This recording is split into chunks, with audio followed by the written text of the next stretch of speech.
नमस्कार, जय हिंद साथियों। यूपी पुलिस के प्रैक्टिस सेशन में आप सभी दोस्तों का स्वागत है। आज हम लोग यूपी पुलिस के लिए आज बहुत ही महत्वपूर्ण प्रश्नों की सीरीज में मोस्ट इंपॉर्टेंट प्रश्नों को डिस्कस करेंगे और यहाँ से आपकी यूपी पुलिस एग्जाम में बहुत से प्रश्न पूछे जाने की संभावना है। तो आइए हम लोग प्रश्न पत्र को डिस्कस करते हैं। प्रश्न है आपका, चंद्रावर का युद्ध कब हुआ? दोस्तों, आपके ऑप्शन हैं 1191 में, 1192 में, या 1194, या डी ऑप्शन है आपका 1178 में। तो दोस्तों 1191 में तराइन का प्रथम युद्ध हुआ था। तराइन का प्रथम युद्ध कब हुआ? तराइन का प्रथम युद्ध कब हुआ था? तो ये हुआ था 1191 में। जबकि तराइन का द्वितीय युद्ध, तराइन का द्वितीय युद्ध कब हुआ? तो तराइन का द्वितीय युद्ध हुआ था दोस्तों 1192 में। 1192 में। जबकि अगर चंद्रावर युद्ध की बात करते हैं तो चंद्रावर का युद्ध आपका हुआ था 1194 में। तो चंद्रावर का युद्ध कब हुआ दोस्तों? तो 1194 में। आपका आंसर क्या हो जाएगा? 1194 में किसका युद्ध हुआ? चंद्रावर का युद्ध हुआ था। ये आपके राजा जयचंद और मोहम्मद गोरी के मध्य हुआ था। राजा जयचंद व मोहम्मद गोरी के बीच हुआ था। तो मोहम्मद गोरी के मध्य कौन सा युद्ध हुआ था? तो 1194 में आपका कौन सा युद्ध? चंद्रावर का युद्ध। जबकि तराइन फर्स्ट की बात करें और तराइन सेकंड की बात करें तो ये पृथ्वीराज चौहान और मोहम्मद गोरी के मध्य हुआ था। मोहम्मद गोरी के मध्य हुआ था। आपका तराइन सेकंड जस्ट इसके दूसरी साल कहने का मतलब 1192 में पृथ्वीराज चौहान और गोरी के मध्य कौन सा युद्ध हुआ था? तो आप याद रखिए तराइन सेकंड का युद्ध हुआ था। तो इस तरह से चंद्रावर का युद्ध 1194 में और तराइन फर्स्ट का पृथ्वीराज चौहान मोहम्मद गोरी के मध्य में, और आपका तराइन द्वितीय का युद्ध कब हुआ था दोस्तों? तो ये हुआ था 1192 में। जबकि डी ऑप्शन में आपका क्या है? 1178 में। 1178 में भीम सेकंड ने मोहम्मद गोरी को बंदी बनाया था। गोरी को बंदी बनाया था। तो कहने का मीन्स हमारा ये है कि 1178 में गुजरात का जो भीम सेकंड था इसने मोहम्मद गोरी को बंदी बनाया था, लेकिन इसको युद्ध में छोड़ दिया था। तो इस तरह से 1178 में भीम सेकंड, ये गुजरात के राजा थे, इनके साथ मोहम्मद गोरी का युद्ध हुआ। और ये बहुत ही इंपॉर्टेंट आपके प्रश्न है। तराइन फर्स्ट बहुत बार एग्जाम में पूछा गया। तराइन फर्स्ट कब हुआ? तो 1191 में। और तराइन सेकंड का युद्ध कब हुआ था? तो 1192 में। आइए सेकंड प्रश्न समझते हैं। सेकंड प्रश्न है आपका, दिल्ली सल्तनत का वास्तविक संस्थापक किसे कहा जाता है? दोस्तों बहुत मोस्ट इंपॉर्टेंट प्रश्न है। दिल्ली सल्तनत का वास्तविक संस्थापक आपका कौन है? तो यहां पर आंसर आपका हो जाएगा इल्तुतमिश को। संस्थापक कौन है? तो इल्तुतमिश को कहा जाता है। इल्तुतमिश को दिल्ली सल्तनत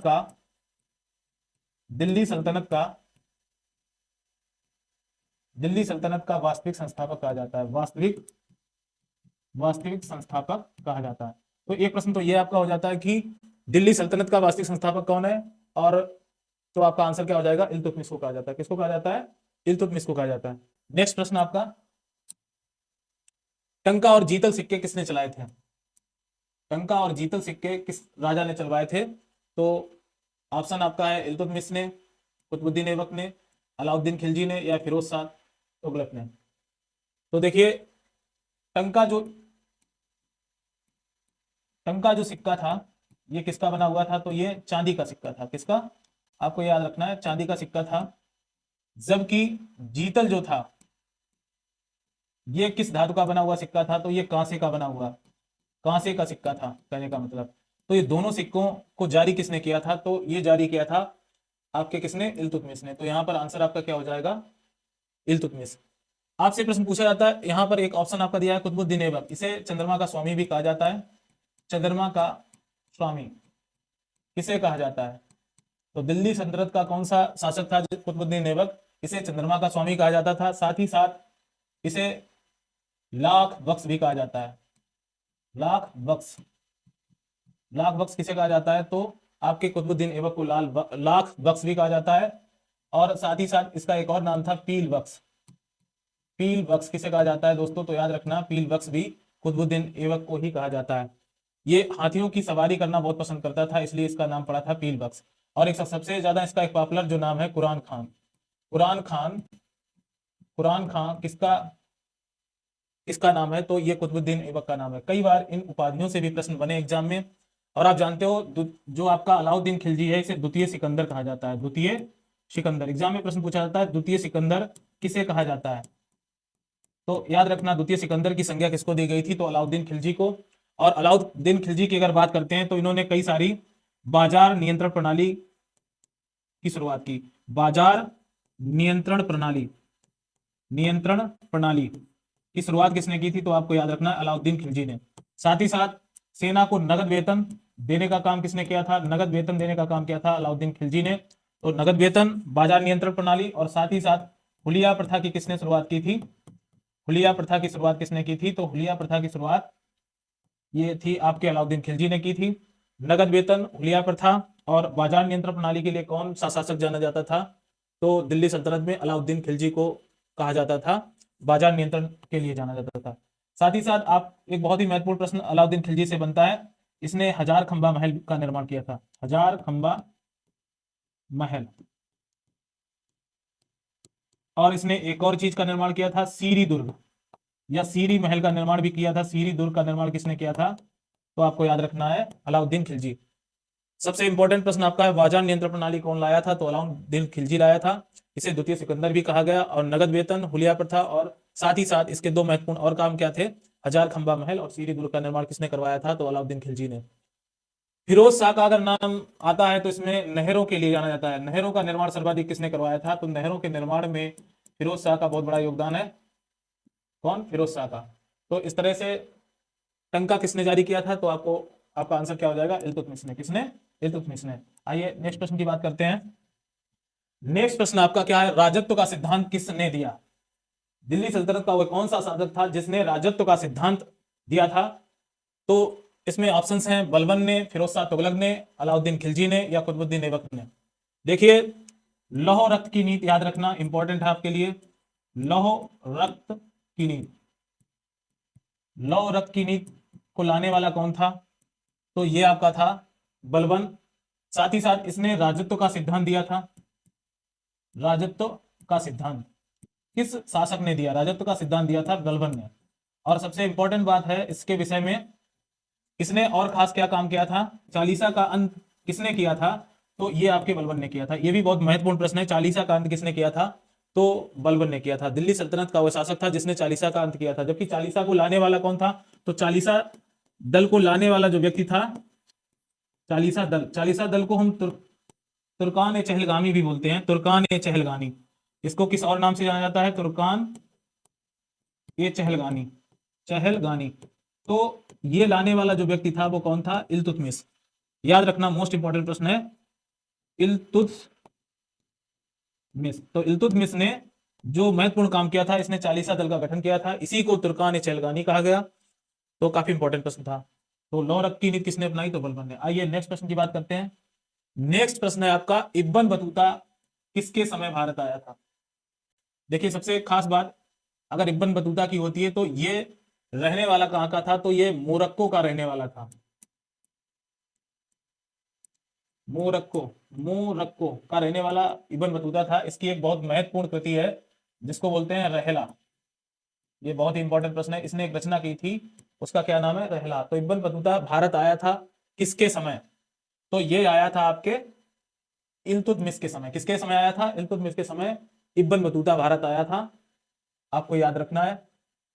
साथ ही साथ अकबर की अगर बात करें तो जो अकबर था इसने दीन ए इलाही धर्म चलाया था। कौन सा धर्म चलाया था? दीन ए इलाही धर्म। दीन ए इलाही धर्म। दीन ए इलाही धर्म किसने चलाया? तो अकबर ने चलाया था। और आगरे, आगरे का ताजमहल किसने बनवाया था? आगरे, आगरा का ताजमहल, आगरा का ताजमहल किसने बनवाया था? तो आपको याद रखना है किसने? शाहजहां ने। आइए नेक्स्ट प्रश्न समझते हैं। नेक्स्ट प्रश्न है आपका, हल्दी घाटी का युद्ध कब हुआ दोस्तों? ऑप्शन है आपका 1576 में, 1556 में या 1526 में या 1529 में। आपके ऑप्शंस हैं। तो हल्दी घाटी का युद्ध कब हुआ? तो हल्दी घाटी का जो युद्ध हुआ था वो 1576 में हुआ था। कब हुआ था? 1576 में। जबकि पानीपत का द्वितीय युद्ध, पानीपत का द्वितीय युद्ध द्वितीय युद्ध हुआ है कब? तो ये हुआ था 1556 में। कब हुआ था? 1556 में। और पानीपत का प्रथम युद्ध कब हुआ? पानीपत का प्रथम युद्ध ये हुआ था कब? तो ये हुआ था 1526 में। ये दोनों ही महत्वपूर्ण युद्ध हैं कि पानीपत का प्रथम युद्ध 1526 में, जबकि पानीपत का द्वितीय युद्ध कब हुआ? तो ये हुआ था 1556 में। पानीपत के प्रथम युद्ध में जो युद्ध हुआ था इब्राहिम लोधी का जो युद्ध हुआ था वो बाबर से हुआ था। लोधी का किससे? बाबर से हुआ था। तो इसमें विजित कौन हुआ था? तो बाबर विजित हुआ था पानीपत के प्रथम युद्ध में, और इसने मुगल वंश की स्थापना की थी। तो मुगल वंश की स्थापना किसने की थी दोस्तों? बाबर ने। मुगल वंश की स्थापना किसने की? मुगल वंश की स्थापना किसने की थी? तो आपको याद रखना है, बाबर ने की थी। और ये पानीपत के प्रथम युद्ध में विजित हुआ था। जबकि पानीपत का जो युद्ध द्वितीय युद्ध हुआ था अकबर और हेमू के मध्य हुआ था। अकबर व हेमू के मध्य हुआ था पानीपत का द्वितीय युद्ध। तो पानीपत का द्वितीय युद्ध बहुत ही इंपॉर्टेंट है, अकबर और हेमू के मध्य हुआ था। जबकि हल्दी घाटी का जो युद्ध हुआ था तो ये हुआ था आपका किसके साथ? ये हुआ था आपके राणा प्रताप के साथ। किसके साथ हुआ था? राणा प्रताप के साथ। और किससे हुआ था? तो अकबर का जो सेनापति था उसके साथ हुआ था। तो 1576 में हल्दी घाटी का युद्ध हुआ था। काफी महत्वपूर्ण प्रश्न है। और इस तरह से नेक्स्ट प्रश्न आपका, नेक्स्ट प्रश्न है अकबर ने दीन इलाही धर्म की शुरुआत कब की? तो दीन इलाही धर्म की शुरुआत कब की?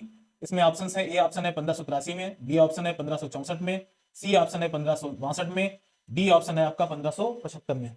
तो दोस्तों 1564 में अकबर ने जजिया कर को समाप्त किया था। सॉरी, जजिया कर को समाप्त अकबर ने कब किया था? तो 1564 में। और दीन इलाही धर्म की स्थापना ये हुई थी 1583 में। दीन इलाही धर्म की स्थापना कब हुई थी? तो 1583 में। और साथ ही साथ 1562 में दास प्रथा का अंत किया। दास प्रथा का अंत अकबर ने कब किया था? तो 1562 में। ये आपको याद रखना है। नेक्स्ट प्रश्न है आपका दोस्तों, नेक्स्ट प्रश्न है आपका, कांग्रेस के किस अधिवेशन में सुभाष चंद्र बोस ने अध्यक्षता की थी? मतलब कांग्रेस का प्रथम अधिवेशन आप जानते हो कहां हुआ था? तो बंबई में हुआ था। कब हुआ था? तो 1885 में। 1885 में कांग्रेस का प्रथम अधिवेशन, कांग्रेस का प्रथम अधिवेशन, कांग्रेस का प्रथम अधिवेशन कब हुआ? तो 1885 में। इसकी अध्यक्षता की थी वाईसी बनर्जी ने। किसने की थी? वाईसी बनर्जी ने। और ये हुआ कहां था? तो ये मुंबई में हुआ था। कहां हुआ था? प्रथम अधिवेशन कहां हुआ था? मुंबई में। याद रखना है। साथ ही साथ 1886 में कांग्रेस का द्वितीय अधिवेशन हुआ। कांग्रेस का द्वितीय अधिवेशन, कांग्रेस का द्वितीय अधिवेशन। और इसमें जो अध्यक्षता की थी लाला लाजपत राय ने, दादा भाई नौरोजी ने। किसने की थी? दादा भाई नौरोजी ने। इसकी अध्यक्षता किसने की थी? तो दादा भाई नौरोजी ने की थी। और 1500 ये इसके बाद जो तीसरा अधिवेशन हुआ था, कांग्रेस का तीसरा अधिवेशन हुआ था 1887 में। और ये कहां हुआ था? तो इसकी अध्यक्षता किसने की थी? तो यहां पर तैयब जी ने। प्रथम मुस्लिम थे जिन्होंने कांग्रेस की अध्यक्षता प्रथम बार की। तो किसने की थी? तो तैयब जी ने। आपका प्रश्न था कांग्रेस के किस अधिवेशन में सुभाष चंद्र बोस ने अध्यक्षता की थी? तो आपका आंसर हो जाएगा 1938 में हरिपुरा अधिवेशन। हरिपुरा अधिवेशन 1938 में हुआ था, जिसमें सुभाष चंद्र बोस क्या बने थे? अध्यक्ष बने थे। साथ ही साथ आपको पता है इसमें अध्यक्षता की थी 1938 में, जबकि 1939 में दूसरी बार सुभाष चंद्र बोस अध्यक्ष बने। लेकिन तुरंत इनको क्या देना पड़ा? अध्यक्षता देना पड़ा, क्योंकि गांधी जी ने कहा था कि ये मेरी हार नहीं, ये सीता पट्टा रवैया की हार है, जिसकी वजह से सुभाष चंद्र बोस को काफी बुरा लगा और उन्होंने कांग्रेस के अध्यक्ष पद से 1939 में क्या दे दिया? इस्तीफा दे दिया। और इसी के बाद 1939 में इन्होंने कौन सी स्थापना की थी? तो 1939 में इन्होंने फॉरवर्ड ब्लॉक की स्थापना की थी। एग्जाम में कई बार प्रश्न पूछा जाता है फॉरवर्ड ब्लॉक की स्थापना सुभाष चंद्र बोस ने कब की? तो फॉरवर्ड ब्लॉक की स्थापना सुभाष चंद्र बोस ने 1939 में की थी। तो प्रथम अधिवेशन में अध्यक्ष बने थे हरिपुरा अधिवेशन में, और त्रिपुरी अधिवेशन यानी 1939 में दोबारा चुने गए, लेकिन यहां पर ये क्या नहीं बने थे? अध्यक्ष नहीं, अध्यक्ष पद से इन्होंने इस्तीफा दिया था। और साथ ही साथ 1939 में इन्होंने फिर क्या किया? फॉरवर्ड ब्लॉक की स्थापना की थी। ये प्रश्न काफी महत्वपूर्ण है, तो आप याद रखना है इसको। तो प्रथम अधिवेशन 1885 में कांग्रेस का प्रथम अधिवेशन वाईसी बनर्जी ने किया था, जबकि दूसरा अधिवेशन जो था कांग्रेस का, इसमें दादा भाई नौरोजी ने की थी अध्यक्षता। ये फारसी समुदाय से थे। जबकि 1887 में तैयब जी ने, जो प्रथम मुस्लिम कांग्रेस के अध्यक्ष थे, तैयब जी, इन्होंने अध्यक्षता की थी। और 1888 में जो अधिवेशन हुआ था ये इलाहाबाद में हुआ था। कहां हुआ था? इलाहाबाद में हुआ था। ये याद रखना, इलाहाबाद में।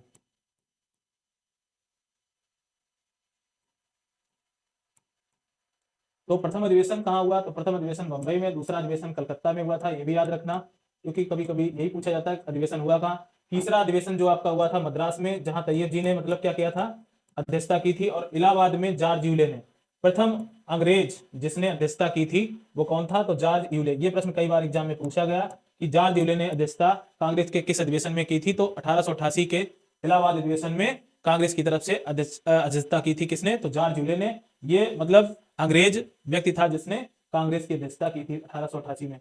तो आइए इस तरह से नेक्स्ट प्रश्न आप समझते हैं। नेक्स्ट प्रश्न है दिल्ली दरबार कब हुआ? तो दिल्ली दरबार की बात करते हैं तो दिल्ली दरबार हुआ था 12 दिसंबर 1911 को हुआ था। तो थोड़ा इसमें गलत लिखा है, दिल्ली दरबार कब हुआ? तो 12 दिसंबर 1911 को हुआ था। इसी दरबार में क्या हुआ था? इस दरबार में कलकत्ता से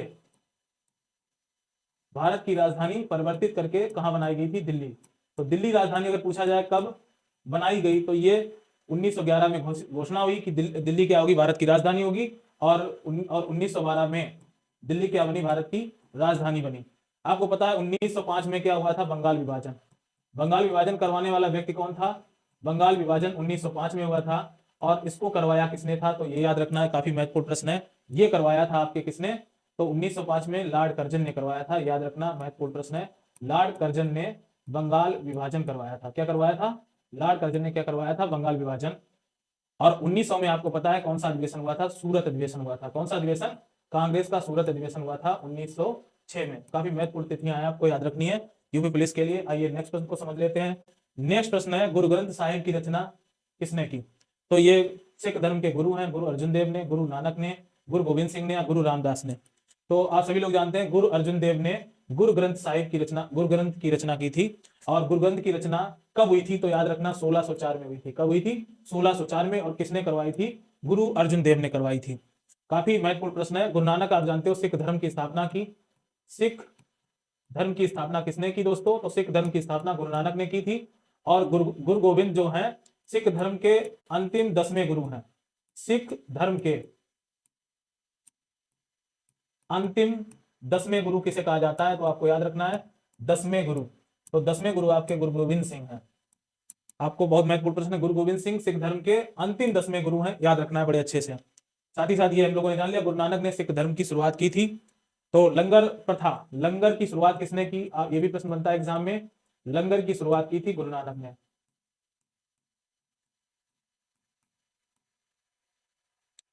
नेक्स्ट प्रश्न है आपका, आइए नेक्स्ट प्रश्न समझते हैं। किसान वही योजना, किसान वही योजना कब, मतलब किसान वही योजना की शुरुआत कब हुई? ऑप्शंस हैं 1960 में, 1992 में, 1954 में, या 2004 में। तो दोस्तों 1960 में सीलिंग कानून आया था। सीलिंग कानून याद रखना। इसी को हम और एक नाम से जानते हैं, इसे बोलते हैं हद कानून भी बोलते हैं। हदबंदी कानून, हदबंदी कानून। इसमें यह था दोस्तों, इसमें कोई भी जो जमींदार होता था वो सीलिंग कानून के तहत जमींदारों की जो जमीन थी किसानों में बांटी गई थी। ये घटना 1960 की है, 1960 के दशक की। जबकि आपको पता है कि किसान भाई योजना कब भारत में लॉन्च हुई, मतलब उत्तर प्रदेश में लॉन्च हुई? तो किसान भाई 1992 में किसान भाई योजना भारत मतलब उत्तर प्रदेश में लागू हुई थी। ये याद रखना है। आइए नेक्स्ट प्रश्न समझते हैं। राज्य सूचना आयोग का गठन कब हुआ? काफी महत्वपूर्ण प्रश्न है एग्जाम के लिए। राज्य सूचना आयोग की स्थापना कब हुई? तो याद रखना है, इसमें ऑप्शन है 7 अक्टूबर 2002 को।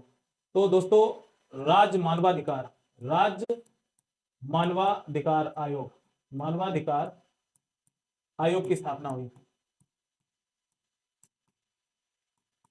7 अक्टूबर 2002 को राज्य मानवाधिकार आयोग की स्थापना हुई। जबकि 14 सितंबर 2005 को राज्य सूचना आयोग की स्थापना हुई। ये भी याद रखना, राज्य सूचना आयोग की स्थापना कब हुई?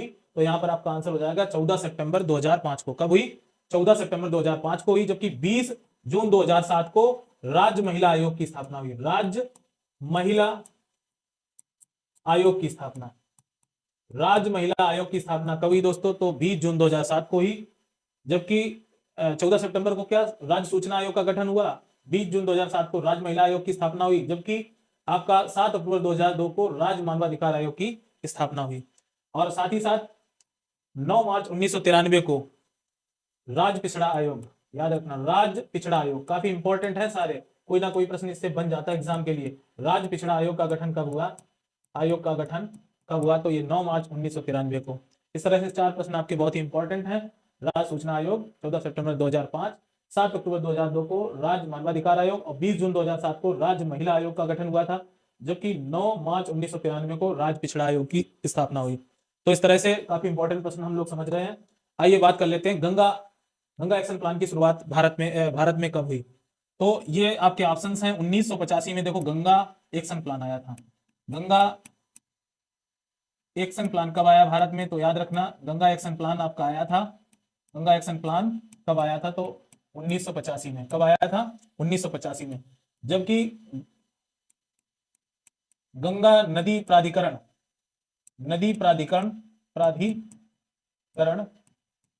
गंगा नदी प्राधिकरण का गठन कब हुआ, तो ये हुआ था आपका 2009 में। गंगा को राष्ट्रीय नदी कब घोषित किया गया, 2009 में। गंगा को राष्ट्रीय नदी का दर्जा मिला। गंगा को राष्ट्रीय नदी का दर्जा कब दिया गया दोस्तों, तो याद रखना है आपको गंगा को राष्ट्रीय नदी का दर्जा 2009 में दिया गया, जबकि 2009 में गंगा नदी प्राधिकरण की भी गठन किया गया। आप जानते हैं 2010 में आप जानते हैं राष्ट्रीय पशु विरासत किसे घोषित किया गया, तो ये भी प्रश्न पूछा जाता है। तो 2010 में राष्ट्रीय पशु विरासत घोषित किया गया हाथी को। किसको, हाथी को। आपको पता है हाथी दिवस कब मनाया जाता है, 12 अगस्त को। कब मनाया जाता है, 12 अगस्त को हाथी दिवस। कौन सा दिवस मनाया जाता है, हाथी दिवस कब मनाया जाता है, तो 12 अगस्त को मनाया जाता है। जबकि राष्ट्रीय पशु विरासत दिवस कब घोषित किया गया हाथी को, तो 2010 में। कब घोषित किया गया, 2010 में। डॉल्फिन डे कब मनाया जाता है, ये भी याद रख लीजिए इसी के साथ, डॉल्फिन डे। तो डॉल्फिन डे जो घोषित किया गया ये आपका 5 अक्टूबर है। क्या है, 5 अक्टूबर। और सभी जानते हैं विश्व पर्यावरण दिवस कब घोषित किया गया, विश्व पर्यावरण दिवस कब मनाया जाता है, तो ये मनाया जाता है आपका 5 जून को। कब मनाया जाता है, 5 जून को। विश्व पर्यावरण दिवस कब मनाया जाता है, तो 5 जून को मनाया जाता है। 12 अगस्त को हाथी दिवस मनाया जाता है। जबकि डॉल्फिन डे कब मनाया जाता है, तो 5 अक्टूबर को। राष्ट्रीय पशु विरासत कब घोषित किया गया, 2010 में। यहां से 29 जुलाई को क्या मनाया जाता है दोस्तों, तो याद रखना बाघ दिवस। क्या मनाया जाता है, बाघ दिवस। आपको पता होगा गंगा एक्शन प्लान कब आया था, तो 1985 में आया था। तो आइए नेक्स्ट प्रश्न समझते हैं। ये काफी आपके एग्जाम के लिए बहुत ही महत्वपूर्ण प्रश्न है आपके लिए, जो काफी इंपॉर्टेंट है, आपको बहुत अच्छे से समझना है। आपका पहला प्रश्न है, उत्तर प्रदेश में 9 जलवायु प्रदेश हैं। कितने, आपसे एग्जाम में पूछा जाता है आपके उत्तर प्रदेश में कितने जलवायु प्रदेशों में बांटा गया, तो उत्तर प्रदेश को 9 जलवायु प्रदेशों में बांटा गया या विभक्त किया गया। साथ ही साथ सेकंड प्रश्न है आपका, उत्तर प्रदेश में कितने कृषि पारिस्थितिक प्रदेश हैं, तो 20 कृषि पारिस्थितिक प्रदेश कहाँ है, उत्तर प्रदेश में। 9 जलवायु प्रदेश हैं, जबकि 20 पारिस्थितिक मतलब कृषि पारिस्थितिक प्रदेश हैं। कितने, 20। उत्तर प्रदेश में 20 कृषि पारिस्थितिक प्रदेश हैं, जबकि 9 क्या है, जलवायु प्रदेश हैं। शिक्षा का अधिकार उत्तर प्रदेश में कब लागू किया गया, मतलब कब आया, 2009 में। शिक्षा का अधिकार कब, 2009 में आया। लेकिन 27 जुलाई 2011 को उत्तर प्रदेश में इसको लागू किया था। 27 जुलाई 2011 को शिक्षा का अधिकार कब लागू किया गया, अगर ये पूछा जाए तो 27 जुलाई 2011 को। और शिक्षा का अधिकार बना कब था, तो 2009 में। काफी इंपॉर्टेंट प्रश्न है। शिक्षा मित्र योजना आप जानते हैं, स्कूलों में विद्यालयों में शिक्षा मित्र जो रखे गए हैं, ये योजना कब आई थी, तो 2000 से 2001 के मध्य आई थी। 2001 में कौन सी योजना आई थी, शिक्षा मित्र योजना। याद रखना है पंडित दीनदयाल उपाध्याय कृषि समृद्धि योजना, ये आई थी 8 अगस्त 2017 को। काफी इंपॉर्टेंट है ये योजना, पंडित दीनदयाल उपाध्याय कृषि समृद्धि योजना कब आई थी, तो 8 अगस्त 2017 को। ये कृषि से रिलेटेड योजना थी भारत की। साथ ही साथ निःशुल्क विद्युत कनेक्शन यानी उत्तर प्रदेश की निःशुल्क विद्युत कनेक्शन योजना उत्तर प्रदेश में 30 जून 2017 को लागू की गई। 2017 में निःशुल्क विद्युत कनेक्शन योजना, पंडित दीनदयाल उपाध्याय कृषि समृद्धि योजना 2017 में, ये 8 अगस्त और ये 30 जून 2017 को। उत्तर प्रदेश में खाद्य सुरक्षा अधिनियम, मोस्ट इंपोर्टेंट प्रश्न है एग्जाम के लिए। खाद्य सुरक्षा अधिनियम कब आया, 2013 में आया था उत्तर प्रदेश में, जो लागू किया गया था। खाद्य सुरक्षा अधिनियम 2013 में आया था। मुख्यमंत्री सामूहिक विवाह योजना, मोस्ट इंपोर्टेंट आपके लिए। मुख्यमंत्री सामूहिक विवाह योजना कब लॉन्च की गई, तो 3 अक्टूबर 2017 को। 3 अक्टूबर 2017 को कौन, मुख्यमंत्री सामूहिक विवाहिक योजना की शुरुआत कब की गई, तो 3 अक्टूबर 2017 को। याद रखना अच्छे से। पंडित दीनदयाल उपाध्याय रोजगार योजना ये कब लागू हुई? तो ये 2018 में 25 जनवरी 2018 को लागू की गई पंडित दीनदयाल उपाध्याय रोजगार योजना। जबकि विश्व का 5वां सबसे बड़ा एयरपोर्ट कहाँ प्रस्तावित है बनने को? तो ये जेवर जो जगह है ग्रेटर नोएडा में। तो विश्व का 5वां सबसे बड़ा एयरपोर्ट बनने वाला है ये बात। विश्व का सबसे बड़ा अंतरराष्ट्रीय हवाई अड्डा कहां पर है? तो किंग फैद ये विश्व का सबसे बड़ा हवाई अड्डा है और ये कहां पर है? तो सऊदी अरब में। कहां पर है? सऊदी अरब में। बुंदेलखंड एक्सप्रेस वे का नाम क्या है? अटल पथ। क्या है? अटल पथ। और ये 20 अगस्त 2018 को ये योजना बनी थी। बुंदेलखंड एक्सप्रेस वे का निर्माण कब हुआ था? तो 20 अगस्त 2018 को। और इसका नया नाम क्या रखा गया? एग्जाम में पूछा जाता है। तो इसका नाम है अटल पथ। अटल पथ किसका नाम है? बुंदेलखंड एक्सप्रेस वे का नाम है अटल पथ। क्या रखा गया? अटल पथ। आइए नेक्स्ट प्रश्न समझते हैं। नेक्स्ट प्रश्न है, यूपी में प्रथम संचार सेवाएं क्या है? प्रथम बस सेवा कब शुरुआत हुई? तो 15 मई 1947 को प्रथम बस सेवा शुरू की गई यूपी में। ये लखनऊ से बाराबंकी के लिए। कहां से कहां तक? लखनऊ से बाराबंकी के लिए शुरू की गई प्रथम बस सेवा 15 मई 1947 को लखनऊ से बाराबंकी के लिए। लखनऊ से बाराबंकी। नेक्स्ट प्रश्न है, प्रथम ट्रेन सेवा प्रथम ट्रेन सेवा उत्तर प्रदेश में कब शुरुआत हुई? तो 1959 में 1959 में। जबकि ये कहां से कहां तक? तो इलाहाबाद से कानपुर तक। ये प्रथम ट्रेन सेवा शुरुआत हुई थी, ये इलाहाबाद से कानपुर की ओर शुरू हुई थी 1969 में 59 में सॉरी। प्रथम हवाई डाक सेवा की शुरुआत उत्तर प्रदेश में कब हुई? तो ये 1911 में। कहां से? इलाहाबाद से नैनी के मध्य। इलाहाबाद से नैनी के मध्य 1911 में, 18 फरवरी 1911 को। प्रथम टेलीग्राफ सेवा मार्च 1924 में शुरू की गई आगरा से कोलकाता में। आगरा से कोलकाता। प्रथम टेलीग्राफ सेवा कहां शुरू की गई? आगरा से कोलकाता। प्रथम हवाई डाक सेवा इलाहाबाद 1911 में शुरू हुई थी। और प्रथम ट्रेन कब चली? 1959 में, इलाहाबाद से कानपुर। प्रथम बस सेवा कब शुरुआत कब हुई? तो 15 मई 1947 को लखनऊ से बाराबंकी। और लाल बहादुर शास्त्री स्मृति संग्रहालय कहां पर स्थित है? ये याद रखना है। तो ये आपका वाराणसी राज्य में स्थित है। तो ये हम लोगों ने जाना। तो काफी इंपॉर्टेंट प्रश्नों को इस वीडियो में हम लोगों ने समझा।